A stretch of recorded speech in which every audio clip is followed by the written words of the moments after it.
Du möchtest Online-Kurse erstellen und damit passives Einkommen generieren, doch dafür brauchst du natürlich für jeden Online-Kurs eine erfolgreiche Struktur. Wie kannst du Kunden so von deinem Online-Kurs überzeugen, schon allein, dass die Form und die Struktur so perfekt sind, dass sie auf jeden Fall gerne bei dir wieder kaufen? Das zeige ich dir hier in diesem Video.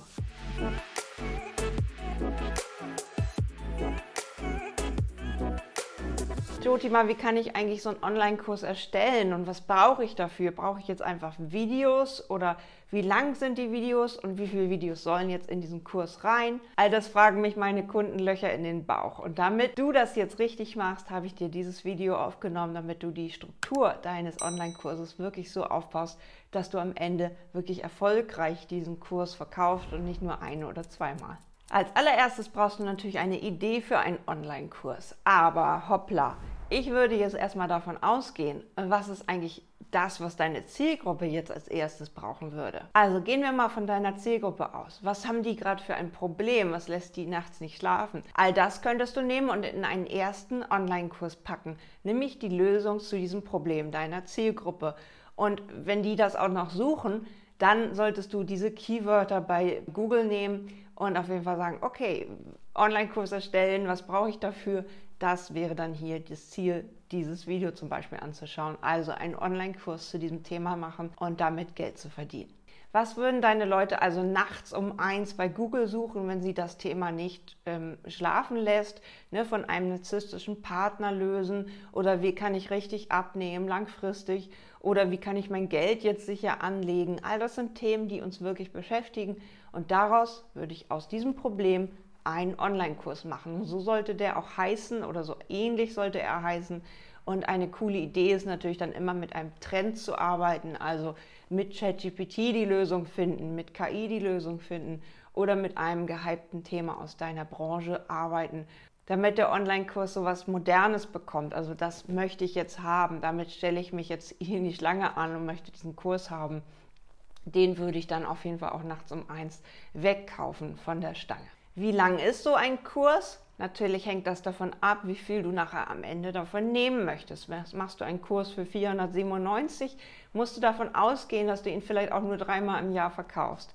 Wenn du Minikurse zu dem Thema erstellst, also eher kleinere Lösungen, ne, so schlafe ich richtig ein als High-Performer oder so baue ich mein Business auf, eher als kleine Lösung diesen ersten Schritt. Ne, Geldblockaden lösen zum Beispiel, interessiert jeden. Könnte ein Minikurs sein mit einer riesigen Energiesession, wie man seine Geldblockaden in den Griff bekommt. Also eher Minikurse als größere Online-Kurse, aber wenn du es gewohnt bist, solche Kurse jetzt schon rauszugeben, dann kannst du natürlich auch einen größeren Kurs verkaufen. Ist halt die Frage, wie oft willst du es verkaufen? Möchtest du es hunderte oder 200 Mal verkaufen oder eben nur 3-mal im Jahr? Wie viele Leute sollen diese Lösung bekommen? Und wie umfangreich wird dieser Kurs, hängt ab von dem, was du da anzubieten hast. Ich gehe immer erstmal davon aus, ein kleiner Kurs verkauft sich schneller, ein Minikurs baut dieses Vertrauen auf, was ich auch im letzten Video schon bereits gesagt habe, wie du mit Minikursen deinen Umsatz verdoppelst, einfach weil du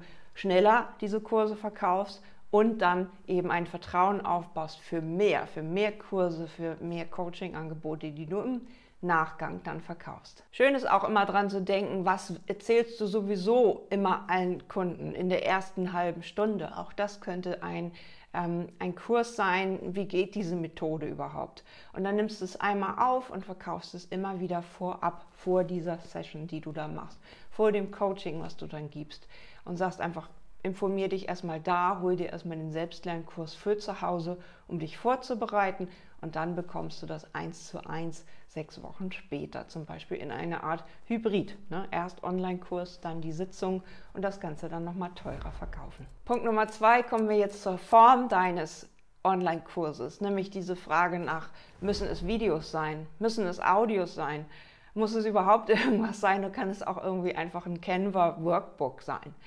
Auch das hängt wieder davon ab, was haben wir jetzt für ein Problem ausgedacht oder was haben wir für ein Problem definiert, von deiner Zielgruppe, wie können die das am besten umsetzen? Wenn die sowieso total hochsensibel sind, dann würde vielleicht eine Art Workbook mit Audiodateien eine tolle Form sein für einen Online-Kurs. Wenn du sagst, du möchtest deine Marke bilden und möchtest dich in den Vordergrund stellen, dann solltest du auf jeden Fall Videos nehmen. Denn ein Video transportiert viel mehr. Das transportiert deinen Humor, deine Art, wie du redest, ob du eine angenehme Stimme hast und so weiter. Das lernt derjenige gleich kennen und nicht nur so ein Audio, wo er vielleicht nur die Hälfte mitbekommt und eben dich gar nicht als Person wahrnimmt. Dann ist wieder so ein Gap irgendwo, wenn man dich dann nachher später auf dem Event kennenlernt. Dann hat man immer nur deine Stimme gehört, aber eben nicht die Person. In einem Video hast du viel mehr Reize, du hast das Visuelle und Audio dabei und du kannst natürlich die Person viel mehr wahrnehmen. Also ich würde immer auf Video tangieren und wenn du dich jetzt fragst, wie sollst du das Ganze aufnehmen?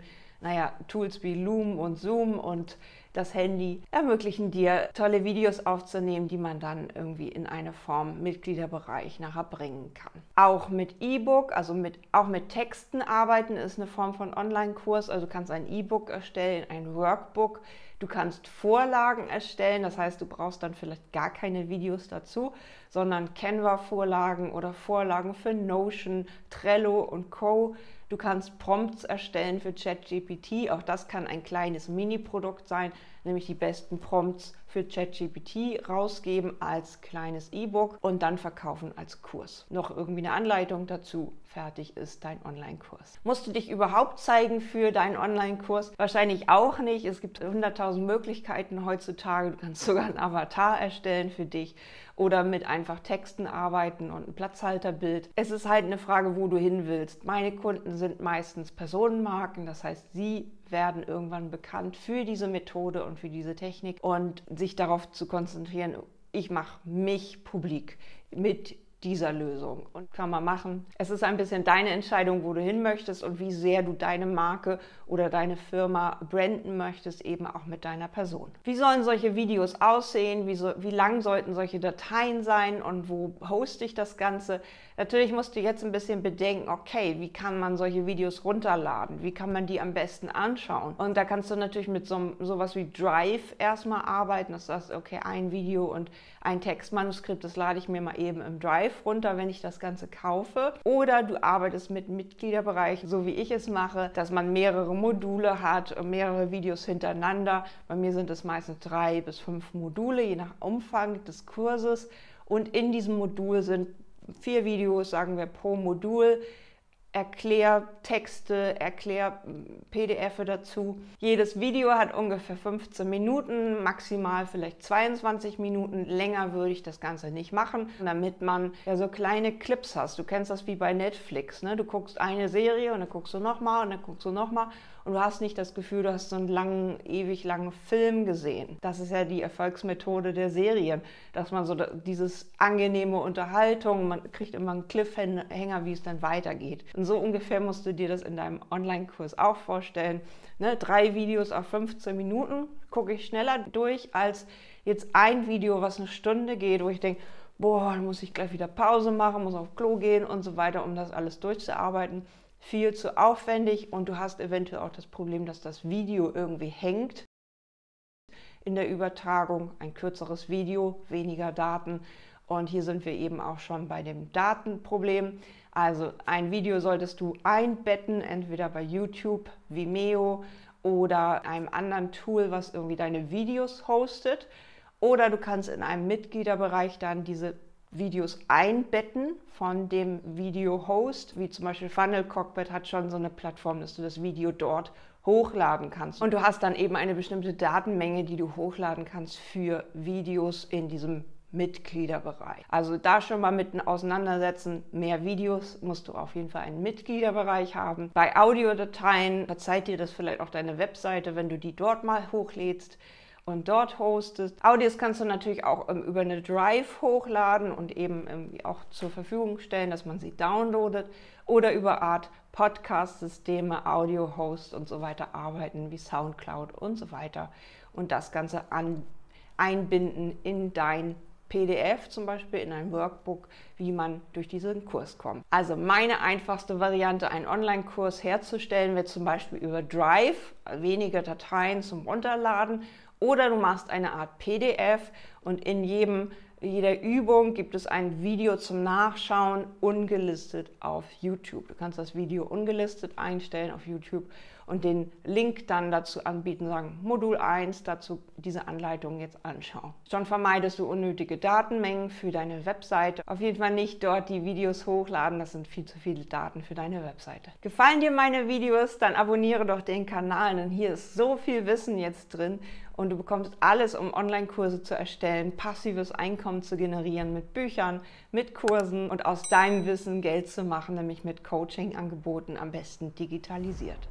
Punkt Nummer 3, die Inhalte gliedern. Wir haben jetzt schon von Modulen geredet, von verschiedenen Videos und hier kannst du mal so ein bisschen wie an so ein Buch denken. Also deine Inhaltsangabe für einen Online-Kurs. Also ein Willkommen. In dem ersten Modul geht es dann um die Idee, im zweiten Modul um die Umsetzung, im dritten ums Verkaufen oder ähnlich für dein Thema eben. In 3 Modulen, in 3 Abschnitten denken und dann mehrere Steps in diesen 3 Modulen. Du kannst das Ganze auch mal so als Post-its aufschreiben, sagen, ich packe das mal an die Wand, ne, also meine Willkommen, dann am Ende das Resultat. Ich habe eine Art Feedback, also ich bitte denjenigen um ein Feedback, wie war der Kurs? Das ist so meine Struktur. Vom Anfang, so geht der Kurs, bis hin zu, wie hat es dir gefallen, was geht dann ab? Und in der Zwischenzeit brauchst du halt 3 bis 15 Videos, um deine Struktur deines Online-Kurses hier längs zu hangeln. Also schreib dir die Titel auf Post-it, schieb das hin und her und dann erstellst du dir eine Datei und schreibst rein, was du das Wichtigste sagen musst und dann nimmst du das Ganze auf. Ich glaube, das wird dir leicht fallen, so eine Art One-Takes aufzunehmen, einfach mit dem besten Wissen zu diesem einen Thema, 15 Minuten lang und dann kommt der nächste Post-it, das nächste Thema. Also wie eine Inhaltsangabe von einem Buch. Punkt Nummer 4, vergiss nicht mit deiner Zielgruppe zu kommunizieren. Also ich habe eben schon was von Willkommen gesagt. Am Ende gibt es eine Art Feedback. Zwischendurch gibt es vielleicht Abschnitte, wo du auch mal sagst, hast du das jetzt erledigt? Ne? Hast du das jetzt abgehakt? Bist du schon soweit? Dann kommt das Modul 2. Du kannst dann deine Cliffhanger machen, wie in einer Netflix-Serie. So geht es dann beim nächsten Mal weiter.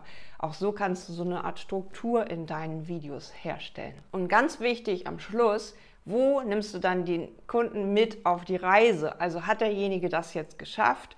Möchte der daran jetzt mehr arbeiten? Es wäre echt verschenkte Energie, wenn du jetzt nicht hier loslegen würdest und sagen, du pitcht auf einen nächsten Kurs, auf ein 1:1 oder auf ein Gruppenprogramm und nimmst ihn mit, da wo er gerade steht, wo er gerade irgendwie angefangen hat, die Hausaufgaben zu machen und dann weiterzumachen mit diesem Thema. Also er ist gerade eingearbeitet, er kümmert sich gerade darum, dieses Thema zu bearbeiten. Und das wäre doch schön, wenn er hier weitermacht, nämlich direkt mit dir, mit einem 1:1 oder einem Gruppenprogramm. Du willst jetzt deine eigenen Online-Kurse starten, am besten sofort mit einem ersten Minikurs jetzt mal üben, dann habe ich die Anleitung für dich. Nämlich mit dem Minikurs in 24 Stunden bekommst du in 3 Modulen die genaue Anleitung, wie erstelle ich einen Kurs, von der Idee bis zur Umsetzung in einer Verkaufsseite, mit Texten für eine Verkaufsseite und dann dem Verkauf über einen Zahlungsanbieter, in meinem Fall nämlich Digistore24. Du kannst auch mit Copecard arbeiten oder Elopage. Und du bekommst die genaue Anleitung in diesen 3 Modulen vom Minikurs in 24 Stunden, wie du in fast 24 Stunden wahrscheinlich deinen Kurs erstellen kannst. Also nimm die Herausforderung an, hol dir den Kurs und erstelle auch du in 24 Stunden bereits deinen ersten Online-Kurs mit meiner Hilfe. Ich freue mich riesig drauf und wie du mit Minikursen richtig durchstartest, erfährst du natürlich hier auf diesem Kanal. Also alles Liebe, deine Dorothea. Sei ein Leuchtturm, kein Teelicht.